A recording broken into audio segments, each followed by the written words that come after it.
Gypsy. Gang and they come and get gypsy. Gang and they come and get gypsy. I met a gypsy. Gang. I met a gypsy. Baggett's not Baggett, Barsh's front wheel. Dude, right? I just saw that too before. Holy crap. What did he do? Did he jump into the wall? I don't know. How could you do something like that? It's Barsha, bro. Barsha's gonna... Oh my gosh. Barsha's gonna Barsha, man. Bam Bam just went boom. Bam Bam went boom boom. Yeah, that's freaking gnarly, that is. Holy crap. Alright, so Jett Lawrence is back on Gypsy Tales with the homies. How are you, Le Champion? I'm not too bad myself. Just cruising in Salt Lake, yeah.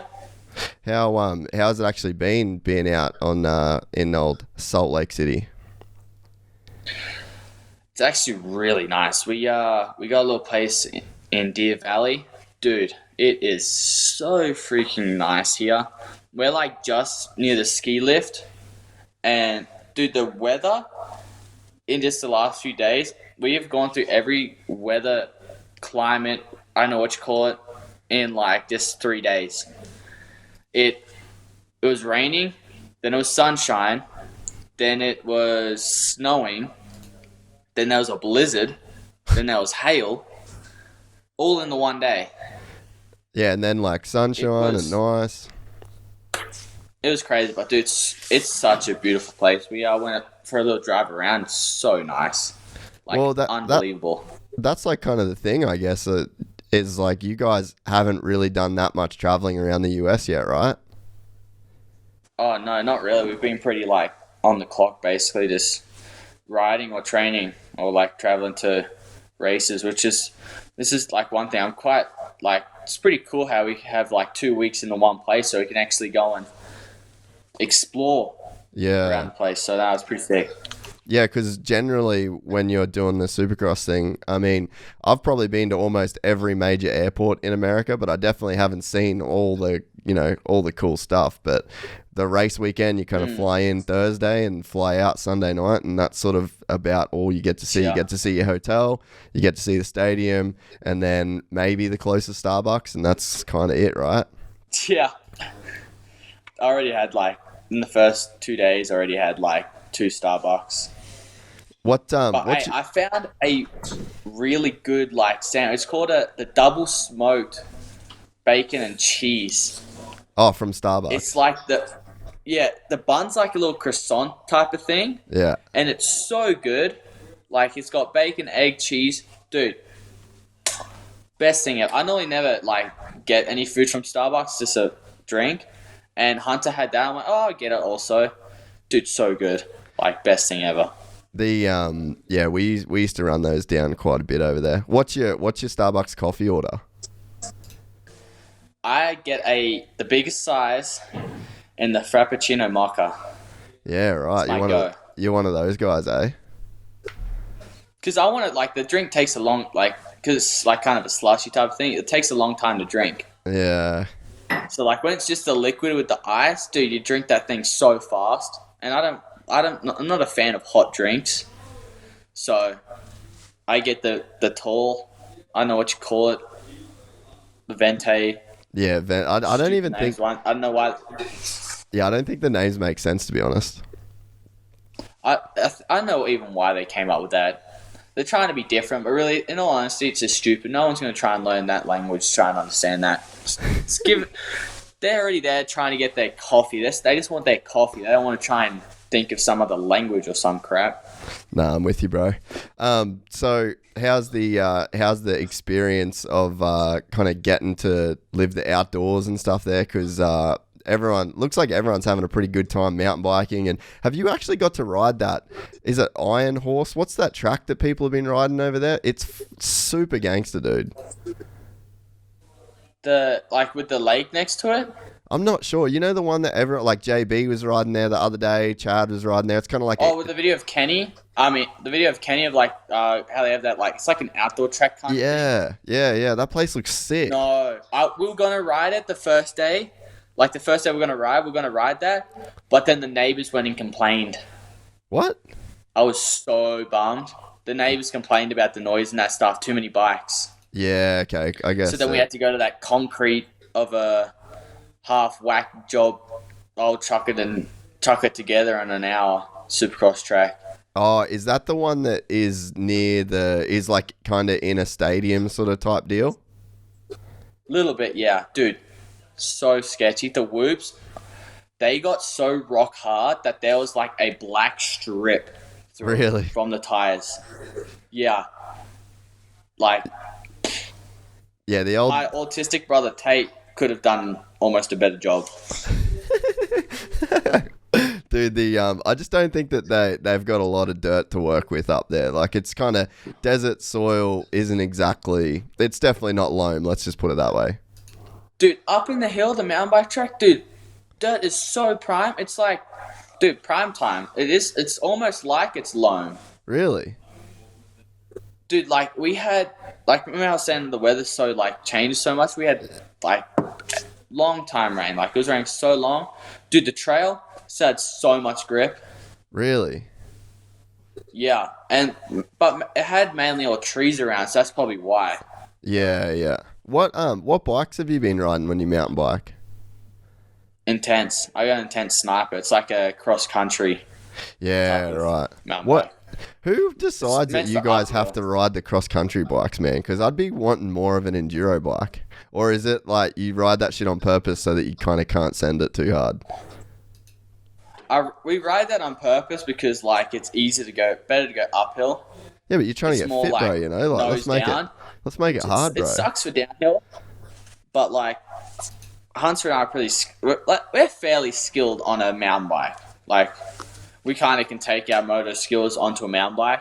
Yeah. And we're pretty decent, but we mainly get it because we don't go on some steep crap. Where if I had like an enduro bike, I'd be looping out. Yeah, right. So yeah, okay, fair enough. Yeah, I never But I've went. What's that? blown some shocks and forks out on the sniper though. Yeah, I mean, there's just not enough travel for how fast you guys be hitting shit. I'm pretty sure. I've blown a shock. I went and got it fit. They went and got it fixed. Second time riding, I blew it again. Really? Yeah, Just sending it, boy. yeah. I was. I've been riding a little lighter now. I've been pretty harsh on the thing, so I'm like, I'm just gonna take it easy now. Yeah, makes sense, dude. So how was it to be back at the races, man? Was it different now being, because I feel like Jett Lawrence before A2 is like a totally different, you've got a totally different name and a totally different kind of deal within the sport now. Like you kind of became, Yeah, I went from the rookie to the kid who went over the bars and had a up ramp for dinner. but you're pretty much like a Quentin Tarantino movie now. Like people love you like they like Quentin Tarantino movies. It's like they know they're gonna get some crazy shit when they watch you. Oh, dude, have you watched the race yet? From yesterday? Yeah. Yeah, where you fucking threw it away in fifth. That one? Was that the race Yep. you're talking about? What happened Yeah, there? that It was because one. it was in the whoops, right? I just want to go and beat the crap out of those whoops right now. So annoying. Dude, that was sketchy. That was Really? gnarly. I came into them, and my front will hit an edge, and like my front will always hits an edge, and you're like, oh, it's gonna be no big, it's fine. I hit it. My bike went left. I went right. I was still holding on. Then my rear end hit the kicker, the edge, flicked it around sideways. I hit the face of the whoop on literally sideways. Went yup. Dude, Off to so the right. it was like a pretty big one then. I got pretty lucky. I only scraped up my shoulder Yeah, right. and bruised my leg, but besides that, I was pretty fine. I got winded a little bit because like my chest like skimmed the top of the whoop. Yeah, yeah. And But then It was so fairly big. your when you crashed in the heat race, man, like fuck that, the way that I feel like you're doing something different when you are entering whoops. Like you seem to carry a lot more speed than the other dudes. Like, are you missing a couple with your front wheel, or are you putting your front wheel down earlier? Like, what are you actually doing different? Because there's definitely a different entry speed that you got, or is that some secret shit? What? You putting it down on the 5th whoop? Fuck off. 5th gear, baby. Oh, 5th gear. Are you serious? But one thing, it's... Dude, that's like almost too fast, right? You never go too fast in whoops. You're a fucking psycho. I love it. It sucks because in these, you had a run up for it, which I'm not as good as that. Like, I'm not as confident coming in with that because people can come in with so much speed. Yeah. Where I get all of my speed in the whoops, which right. not many other 250 riders can do. Yeah. See, in the little 5-month off break, I've been kind of working on going 3rd in the turn, coming out off the starter whoop, 4th. Yeah. Hit the first one, then 5th. Fuck then that. That's silly, bro. I mean, it's fast, but it sounds silly. Oh, you back, mate? Jett Lawrence. Oh, thanks for joining us. G'day, mate. What happened? I don't know. Where'd you go? Did you run out of data, bro? Nah, you're on that boost program too. You're like me. You never run out of data. My iPad's on 4%. Is that what you're on now? I'm on Wi-Fi, so I shouldn't be a problem. Are you you want to plug that bad boy in or what? Yeah, it's plugged in. Oh, okay. It's on. Okay. I'm already ahead of the game. Come on. All right, sweet, bro. I shouldn't have doubted you. Sorry, mate. Yeah, so we were talking about 5th gear through the whoop. So you're changing gears. So 3rd through the turn, 4th as you hit the whoops, and then when are you clicking 5th? I go off the starter whoop, 4th, hit the first one, then 5th. Which no one else does that because it's so sketchy because you could hit a false neutral. Yes, or you miss could. your shift.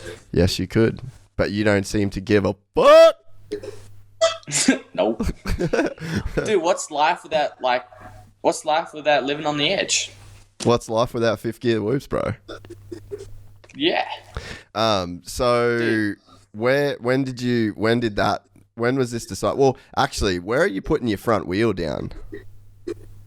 A lot of guys like kind of wheel tap the first one. Yeah. Well, I like jumping into it because I can kind of like hop and hit the first one and get the bike already leveled. So is your front tire hitting the first whoop, or are you missing that first one?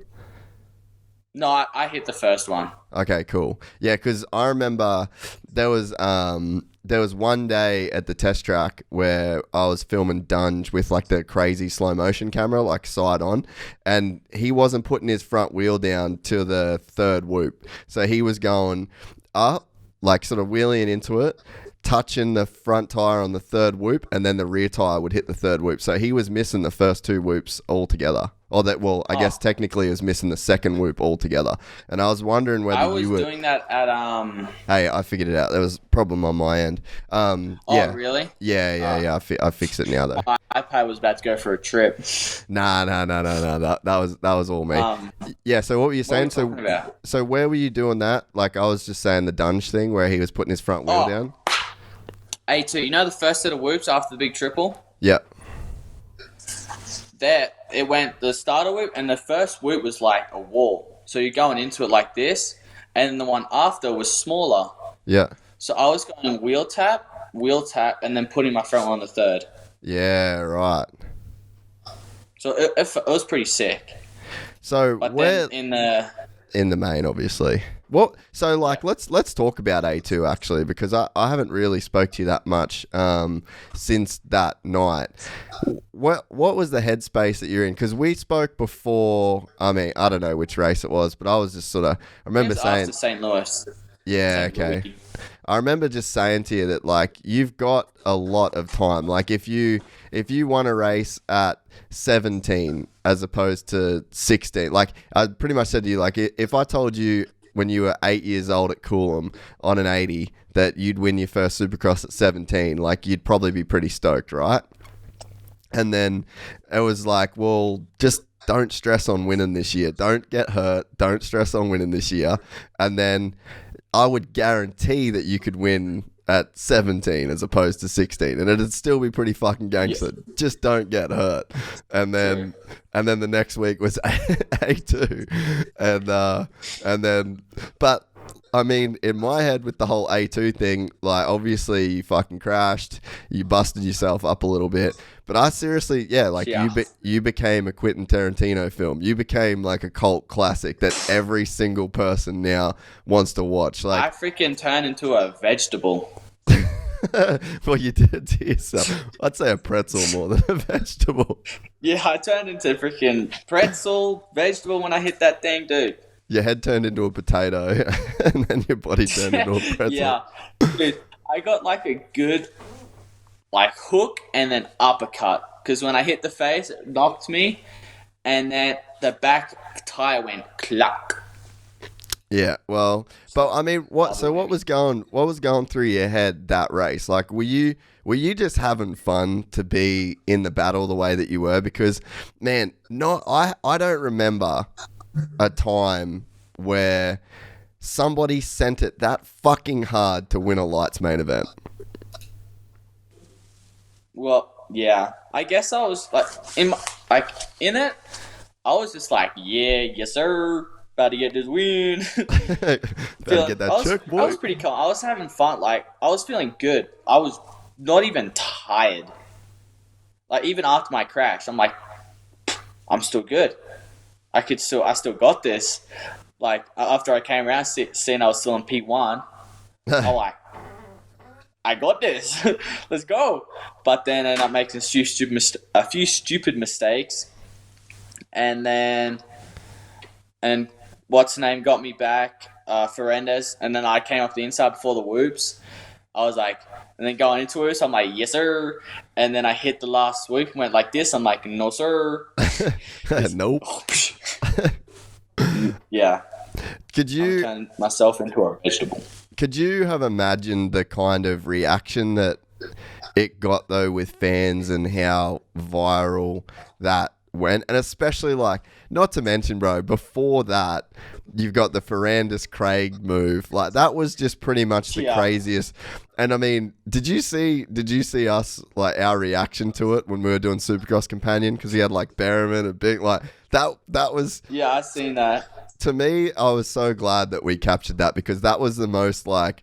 I feel like that was every single... But that was, like, every Supercross fan in the world was, like, cheering you on to win that race. Like, is it crazy to think what sort of happened after that and the fan reaction to it and the industry? Like, you got Ricardo sending you voice messages and stuff. Yeah. Dude, I was like... I couldn't believe it. Like, dude, when I like, actually started breathing again and hopped up, I couldn't really hear it all. Like, the only things I could hear was, like, when a guy had to yell in my ear, like, are you okay? I'm like, do I look like I'm freaking okay? Yeah. But, yeah, I didn't hear anything when I was getting taken out in the mule. I think I kind of heard a cheering and I waved, but, like, I didn't really hear how loud the crowd was actually until like my dad, Johnny, and some of my mates said how loud it was. Yeah, when I got back up or when I crashed. They said when I crashed, it just went silent. Have you rewatched the race since on like TV? I have a few times, but as soon as I get to that point, I want to throw my phone through the wall. Yeah, pretty much, eh? But I mean, yeah. And so then what about like the reaction of fans after it, and like, you know, did you kind of ever anticipate that crashing out of a main event could get you so much attention? No. Like, I thought I was just going to be like maybe like the other rookies that just go and crash their brains out and just be like kind of forgotten. Yeah. But I ended up being like, I guess because I didn't back down.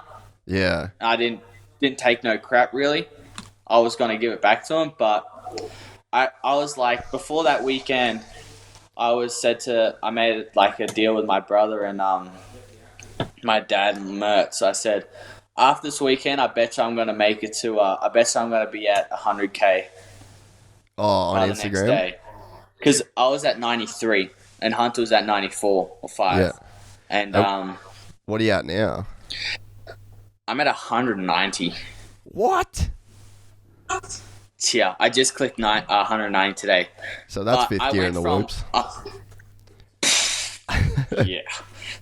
I went from 93,000 followers from my crash to 12 o'clock. I was already at 105,000. Really? Which that was like 3 hours. Yeah, that's what I mean, man. Like, just because, you know why, bro? People don't fucking send it the way that you sent it. Like, that shit doesn't really exist that much anymore. The way that you did it. To me, I only think there's only a few people that are like ride or die. Like Ferendez, he's I'm going to do whatever it takes to win. Yeah. Like whatever it takes, like taking out Craig or what he did to so and so. Like he's here to win. Yeah. I'm here to do the same thing. Like I probably should have taken second. I'm a dumbass for not doing that. But dude, in all realistic, if as a motocrosser, if you're that close to someone, as if you're going to go, I'm just going to take it slow through these routes and just get second. No, dude, 100%. But, I mean, the thing is, though, nowadays, that kind of is what people do. And that's why, I think that's why you would just, I mean, you've got the whole package. Like, I don't think we've seen somebody like you since Chad, really. And I mean, Chad had a different, I guess it's like a different vibe, you know, like everyone wants to cheer for you for, I think, different reasons. I think that Chad was always super down to play like the badass kind of guy, and he was down to not really talk to the media, not really do his thing, and like he just was like win, and that was rad, you know. But like, that was cool. He had that same mentality that you do, and I don't think that we've seen that kind of, I guess, just like fucking gnarliness, just like straight balls to the wall, like I just want to win and fuck it. And it's like, it's just cool that it can kind of pay off the way that it did for you, in that you crashed your brains out pretty much, got literally fucking last and still went up, you know. No, I still got 9. Oh, you got 9th. Okay, so you still got. You got a top 10. I lapped up 10. You got a top 10. Yeah, you got a top 10. It's mint. My first race, I got 9th place, and then the third round, I got 9th place without even finishing.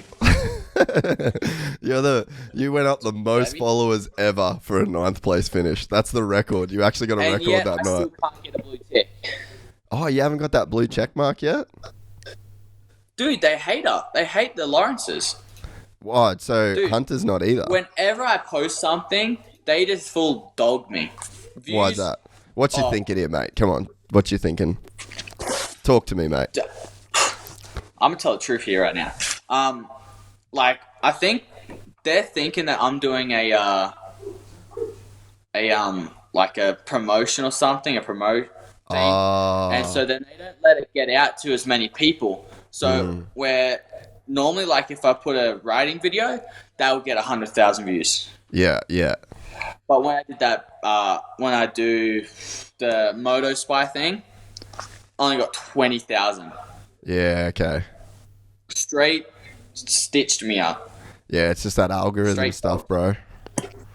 The algorithm is dogging me, and dude, I've went and requested that super blue tick like everyone else. No, nothing. Mertz even tried getting it. No. He even went to like the NFL, like the top of the Wasserman crew, like with NFL people. Yeah. Still couldn't get it. It's like it's really you, bro. People out there with like only. It's really you. And Hunter can't either. Like, dude, there's a ton of people out there with 2,000 followers and has a blue tick. It's like.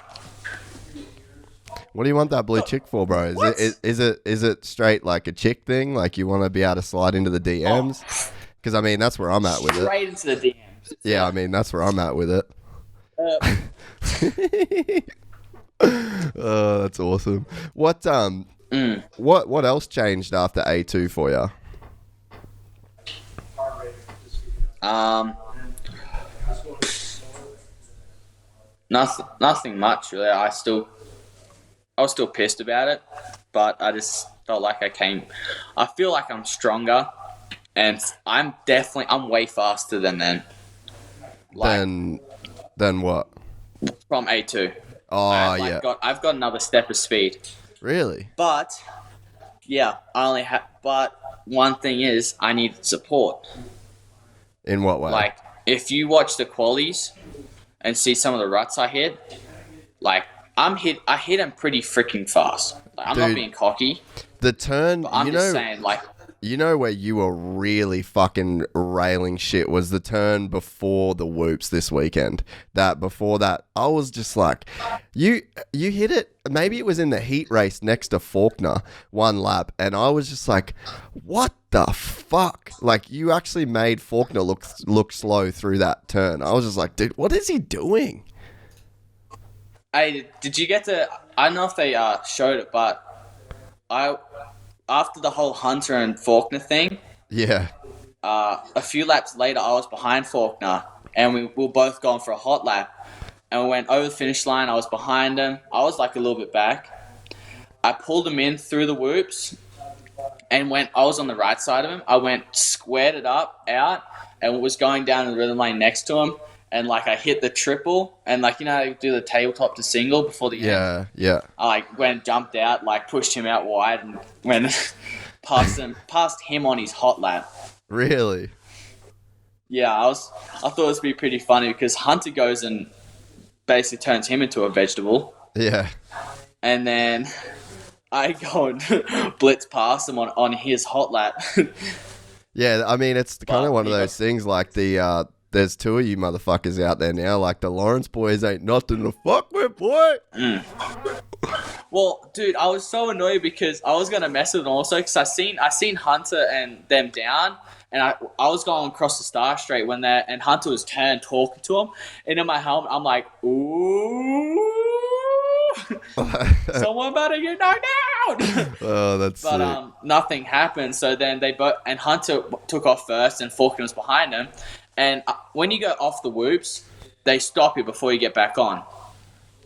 And this guy stopped Hunter, and I went off behind him. I was hoping they were going to stop Faulkner because I was going to rear end him, like bump him, just because he was in a Lawrence the Lawrence family sandwich. Yeah, like it was Hunter in front and then me right behind him. So I was going to bump him and like do something. But old mate stopped Hunter, but he went and dumped the clutch and went past like a total spaz, like an idiot. Where do you know, like, why that happened the way that it did? Like, is there any kind of backstory to it, or is it just because I feel like Austin's kind of the new Barsha of the lights class, pretty much? He doesn't take many people out. He's just he just seems like he's hot kind of thing. Yeah, and so was there any like backstory to what happened the other day, or like, has it been coming, or is it? Hunter was on a hot lap, and he was on a hot lap, and it wasn't like Faulkner was there on the whole lap. Like, it wasn't like Hunter was holding him up at all. And Hunter made a little mistake just before the finish line, and he got on his back wheel, but it might have cost him a tenth. A tenth. And he goes over the finish line, does a big head thing, and then he goes, like you probably seen the video, goes and cuts him off. Yeah. And you know Hunter, he ain't going to... He's like, whatever, bro. Yeah. He's more gnarlier than me. Like, I'll just go and prove it in a race or something where he would go like, he would go and fight the dude. Yeah, like, that's sick. he's more badass than me. But, yeah. But it's good. Like, everyone's loving it because he thinks he can get away with it. But, welcome to Australia, mate. Not when there's two of you boys as well. Yeah. And where are you? There's one thing. It was like when you play with lightning, you get the thunder from down under. One guy said. That's it was so pretty sick. cool. It was pretty funny. And so where are you at with Ferrandis? Like, because you guys seem pretty cool, right? And I mean, even though Ferrandis, I think he gets such a bad rap, dude. Like, he's actually a fucking cool ass dude. And the Ryan Walters made that. Did you watch his monster edit that Walters made? Yeah, I had a look at it. And it's like, what he says is so true, man. He basically just says, dude, I left my whole family, my whole country, my whole everything. And it's like, what? I'm not supposed to try and win? Like, I feel like that's kind of hard to argue with, right? Yeah. Dude, we were there.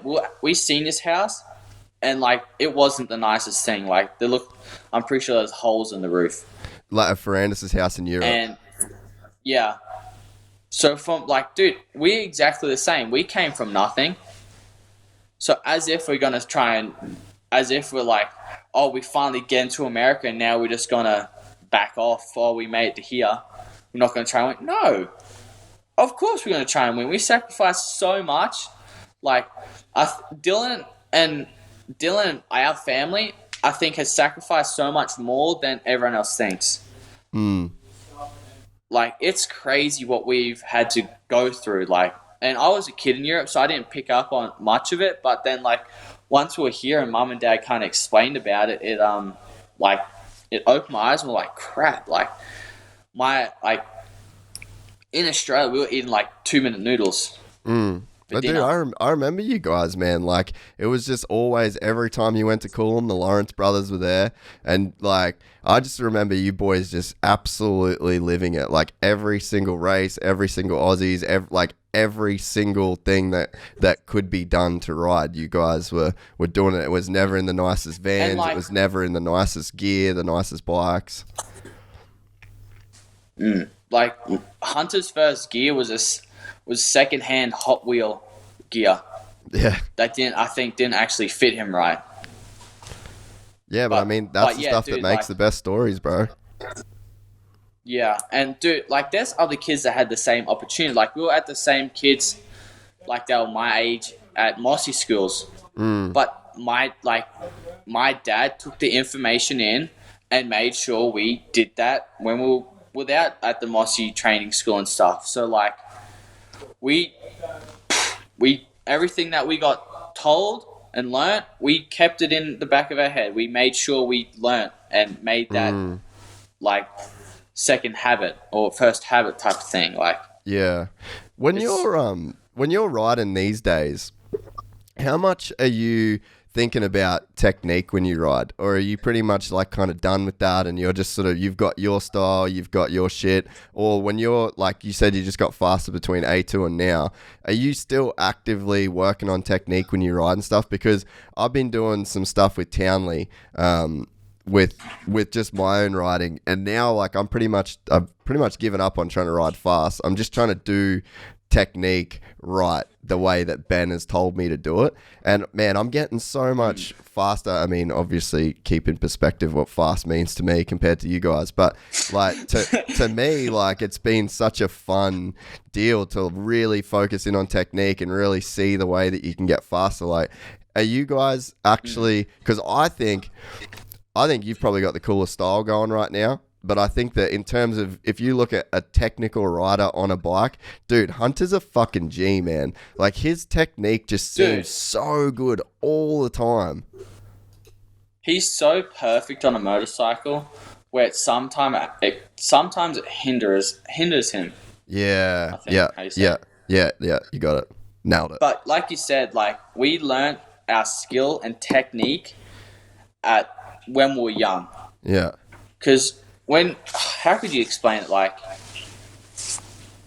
I don't know if this makes sense, but, like, say if you're on a bicycle that doesn't have foot pegs, or I don't know, and you try and ride it, of course you're going to be a little sketchy. Where if you have foot pegs, which makes the whole thing, of course you can go faster. Yeah. Like, yeah, so to you, technique is just as essential as, like, foot pegs on a bike. Basically. And so, like, are you, when you're trying to get faster, even as a pro, like, you're one of the fastest dudes in the world now, are you still actively thinking about technique when you ride these days? Dude, I'm always refining everything I do. Yeah. So what's an example right now of, like, a piece of technique that you're working on? Consistency. Yeah, that's true. I can chuck it, like, heat a lap, but can do a fast lap and I'll do like a slow lap where I'm like a second off, which at this level, I don't need. Like I've worked on that for like the past like 3 months, I think it is. Yeah. Of when I was riding, and in the main event, I was kind of slow, but once we like kind of all got settled in, I was 47, like 47 something, like all 47s until I crashed. Yeah. But then I was still consistent because I went 49 consistently, like. But and so consistency. And so what are you thinking? Like, what's in your head when you are trying to be consistent? Like, what are you sort of telling yourself, or what are you thinking of that? Just like, hit your marks. Yeah. Just hit your marks. And dude, once you get a flow, dude, you don't even you barely even tense the bike. Like, if you actually felt like if there was, I don't know if there is a thing like a squeeze monitor or something on my grips. I'm not even squeezing that hard when I have such a good flow. Like A2, I had such a good flow. So I was barely even holding the bike. Yeah, that makes sense. Because that's been like one of the things with the Townley has been. Because I mean, I don't think people just understand what technique can do for you in terms of actually practicing technique. And it's not, I mean, I've rode bikes my whole life, dude, and like, yeah, you do Aussie skills and shit, but then all I've ever done my whole life when I rode was just try and ride fast. And now, like my thing that I sort of really got from Ben was basically like chin over the bar pad at all times. Like you kind of have to. It's crazy how basic it's so basic, but it can take you so far. It's just basic things like elbows up, make sure you're on the balls of your feet, make sure you're gripping the bike. Like, it's so simple, but like I said, it could take you so far in your career and speed.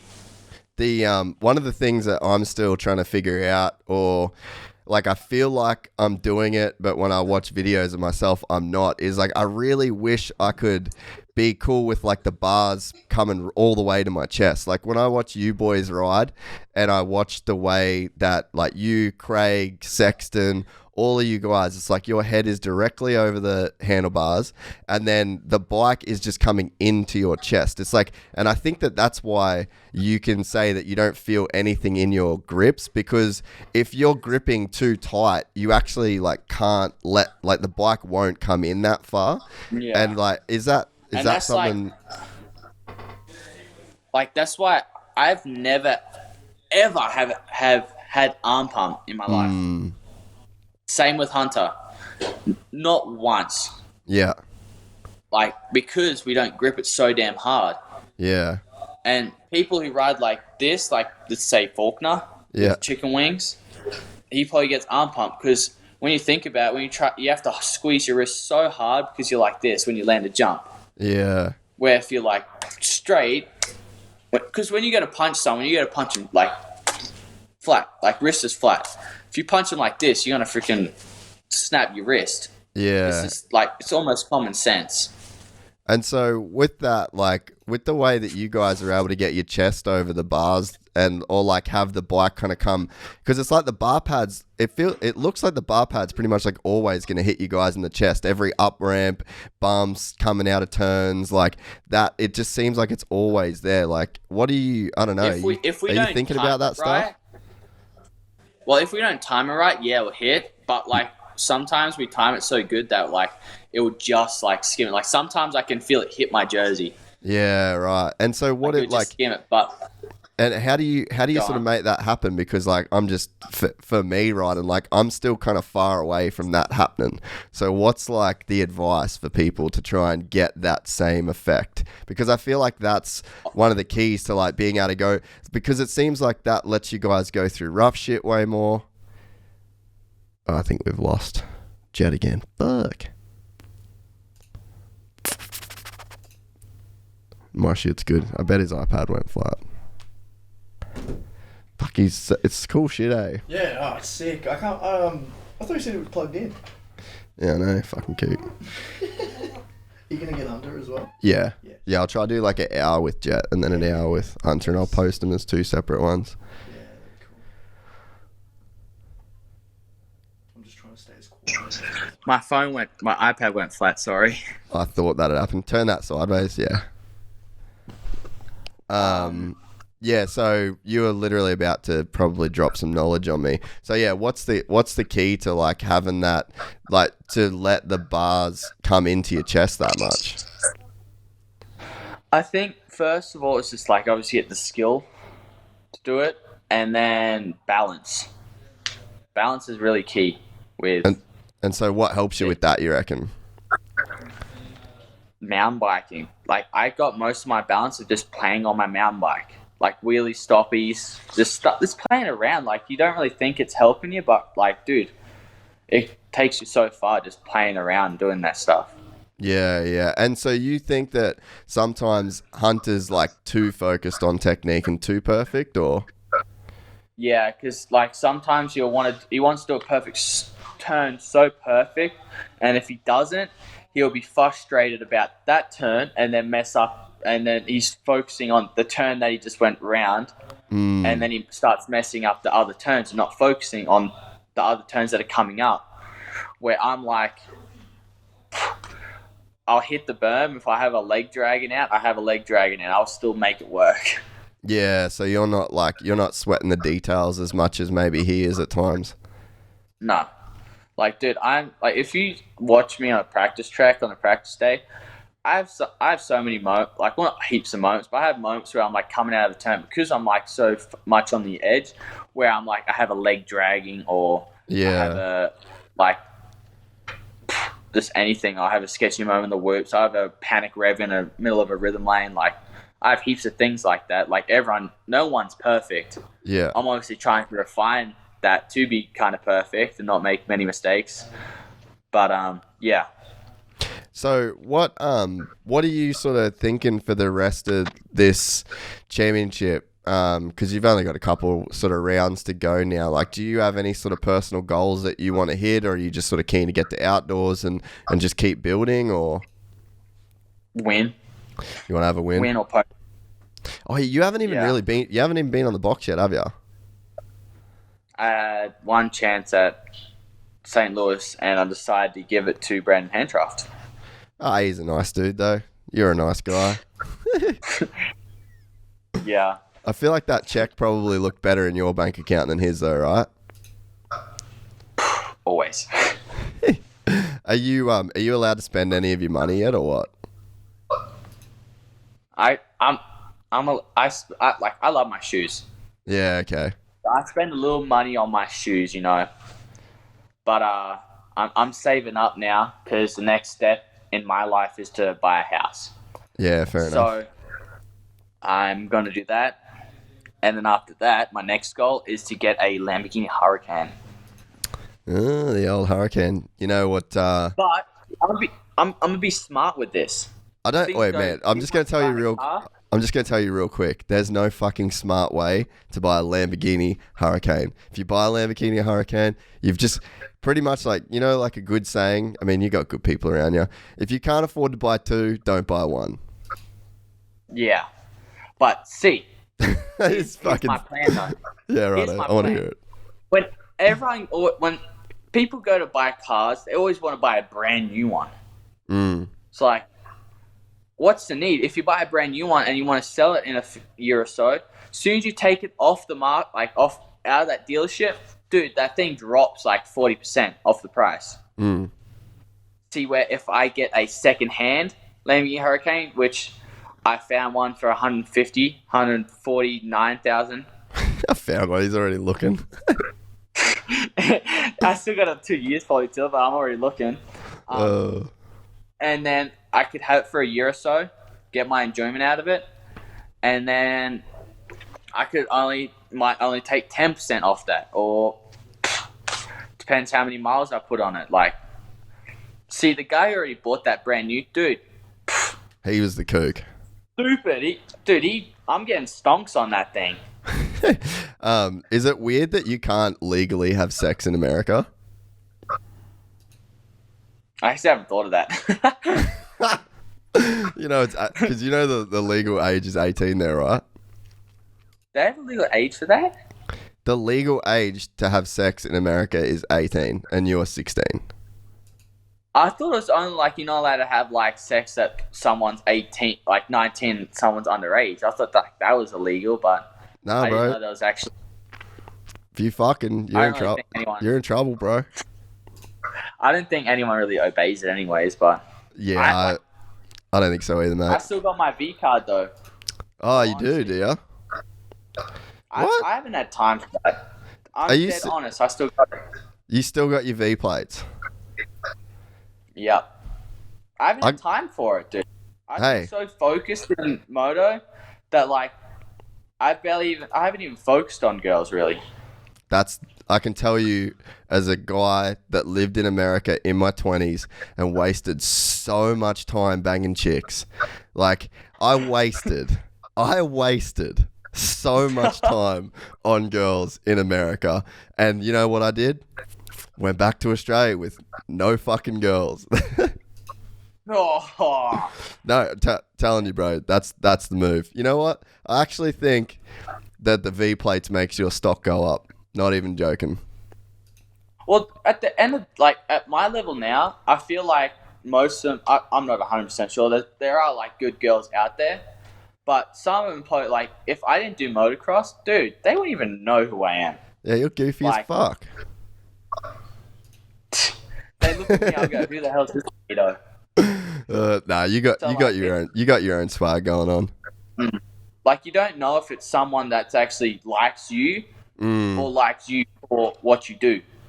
Man, I'll just give you a rule of thumb, bro. If you meet a chick in the pits, she does not like you for you. Nah, I mean there is some that's out there, but I mean I don't want to go into it on here as such, but I mean I'm pretty sure you would know of girls that are engaged to current riders in the 450 class that were previously with other riders in the, like, you know what I'm saying? So I think that, yeah, there's definitely a trend, and I personally, if I was a young Jett Lawrence, I would look at that and probably try to avoid those same kind of deals. That's why I'm not really messing with any of like I don't really want to mess with any of the moto girls type of thing. You know what, mate? I'm proud of you. I'm quite proud of you. It's a very hard. It's honestly. I've gone like I've had this talk with Johnny and my dad like and Hunter. 'Cause he's got a girlfriend, so he knows what it's all about. I was gonna say you probably just seen all the bullshit. You're like, I don't want to go through that just yet. First experience in Germany of my first party, and you'd think because I'm such a fun guy and cool guy that I'd love parties. I absolutely hated it. I wanted to leave it like in the first 10 minutes. So what? Set the scene for us. Paint the picture of this party in Germany, because Euro parties are pretty dope. Paint the picture. It was for like a birthday party, like type of thing. Oh, okay. They had a stripper there, Fuck yeah, not mad at it so far. which already started off bad because when the stripper came out, I was so focused on my phone. I was playing a game, and she ended up throwing like something. She ended up rousing at me in German. Which is kind of an angry sounding. It's like an angry sounding language anyway, even when they're not mad at you. Yeah. So she ended up throwing something at me. I don't know what it was. I don't want to know what it was because I was playing my phone and apparently not watching her, which I didn't really give a crap at all. Yeah. She yelled at me and I'm like, what? And then I end up going back on my phone again. And then at the end of the night, there's this girl bawling, like basically bawling her tears out. I'm going, what the hell is going on here? Apparently some guy was showing other guys her private photos that she sent to him. And she's crying about it. And then typical me, I was 14, smart ass. I go, well, you shouldn't have sent him out in the first place. And she just looks, she's there. And I was in the like behind someone and I said that. And she just looks at me just like. From a 14-year-old kid, she's like, what do you know, mate? She was like, I think she was 16 or something. And I'm like, just telling the truth, sorry. Truth hurts. But yeah, I ended up hating it. Yeah, I mean, dude, you can look through. Call any rider that literally, like, basically lost their career to partying. There's so many guys that you could literally get their number and call them and be like, is it worth partying when I'm 16 and getting all this money and chicks want to fuck finally? And is it worth it? Is it long term the move? And I guarantee that not one of those dudes would say, yeah, bro, partying's sick. Because, like, you can... Yeah. I'm 32, bro. I could party right now. Like, by 32, can you imagine how much shit you could have won and, like, the position that you could sort of put yourself in life versus, I mean, you start all that shit now, dude, and it's just like, man, you cap yourself so much. Like, it's a short career. And you want to do... Yeah. And I suppose, too, like, you look at all the guys that have done well. Dunge, never partied. Villapoto, never partied. Carmichael, never partied. It's like, it's not a secret formula, man, but it's so hard when you've got the girls that are around the scene. Like, they're good looking girls, dude. Like, it is hard to say no to that stuff, especially when it comes so easy. But it's like, I don't know, man. You could, like I said, you can look at all the guys that sort of did it and where they're at now, and I'm sure if they were all being honest with you, what they actually would say if they got the chance to do it all again. And I'm pretty sure that partying is probably not on that list. And also, to be honest, buying Hurricane's probably not on that list either. Yeah, it's not like I'm dying at age 30. Like, dude, I'm not going to race all my life. So I got to, like, maybe 27, 28 until I retire or whatever. And then after that, dude, I can go party, which I think I probably won't, because I'm a typical Australian. I like get-togethers, a good barbecue, you know, bonfire. I'm that type of person.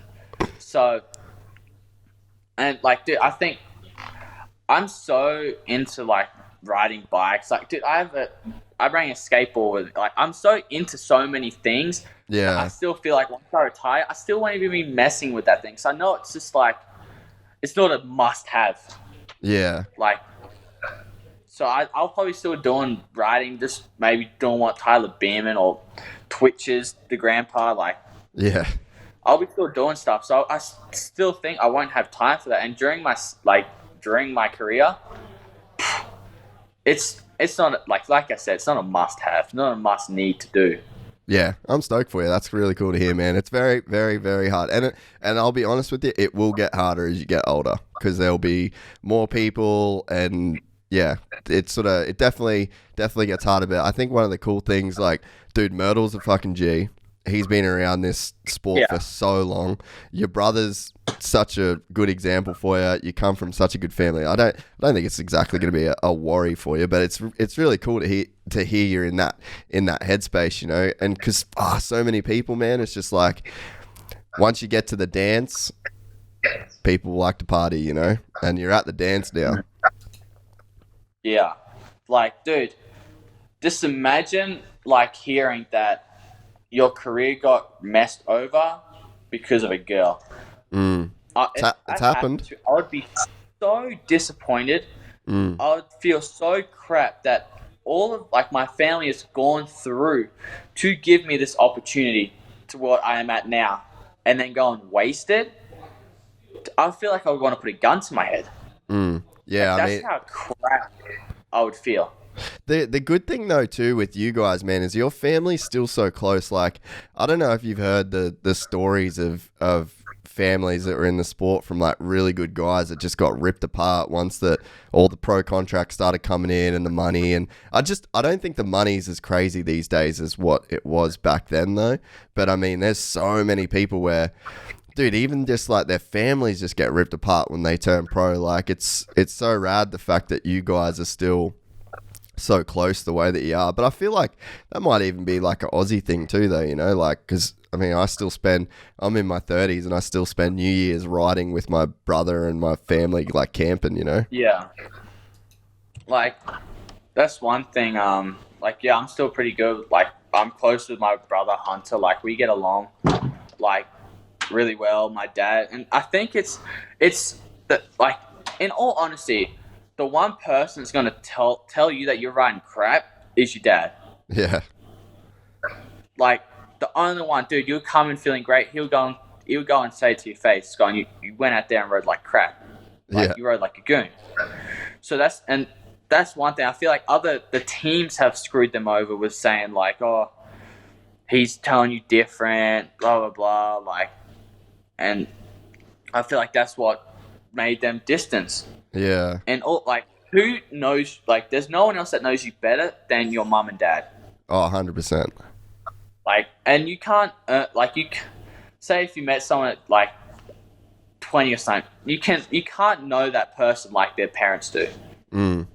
They've been with you for your whole life. Like, Mm. so I feel like Hunter and I were always gonna have our dad in our corner because he knows he knows what's best for us and he's gonna tell us the truth. Same with Johnny.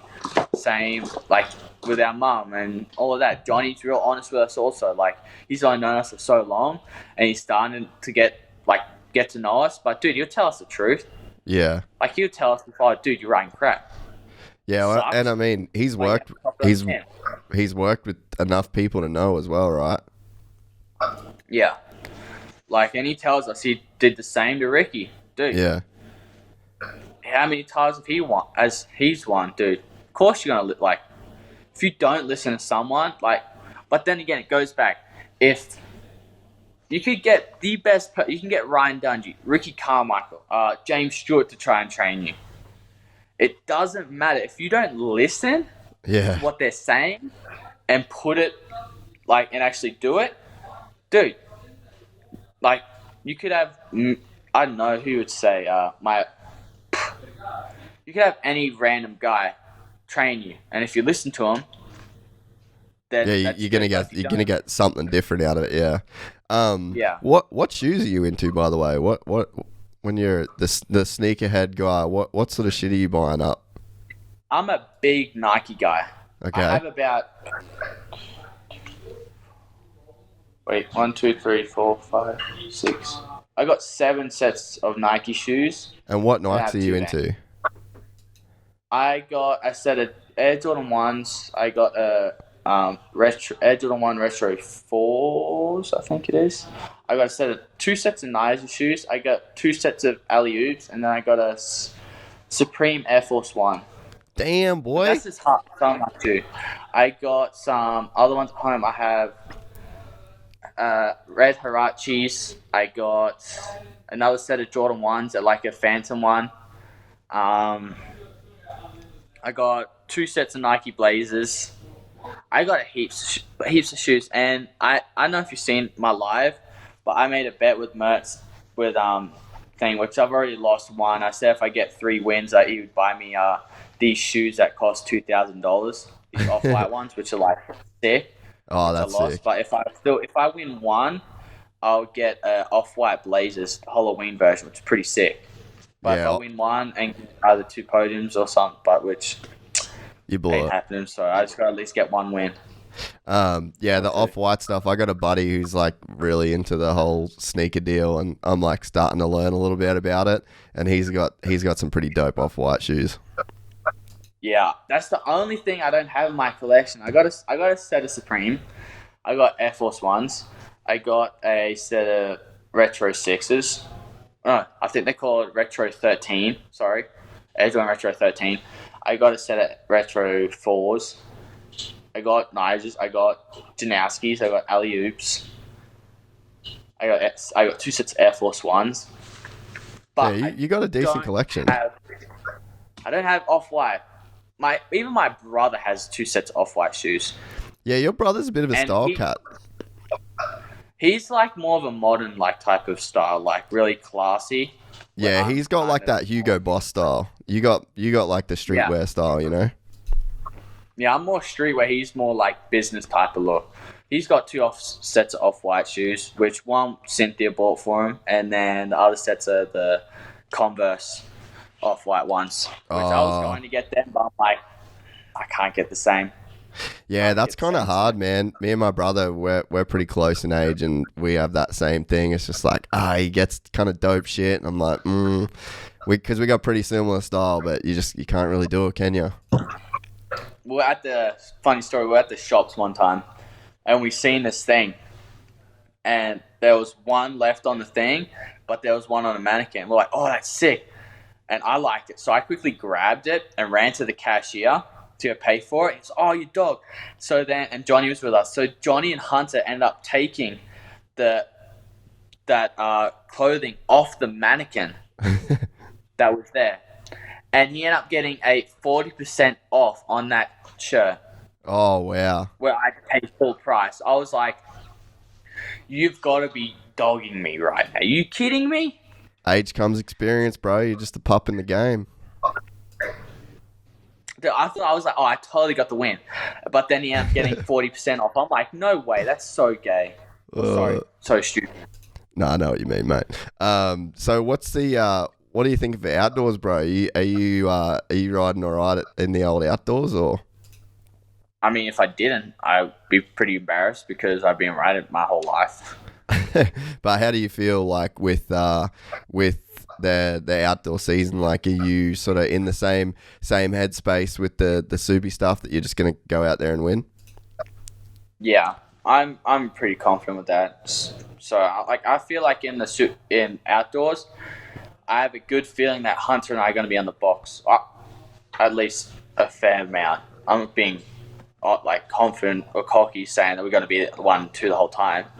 We're going to have bad ones, but I feel like we're definitely going to be both of them main guys.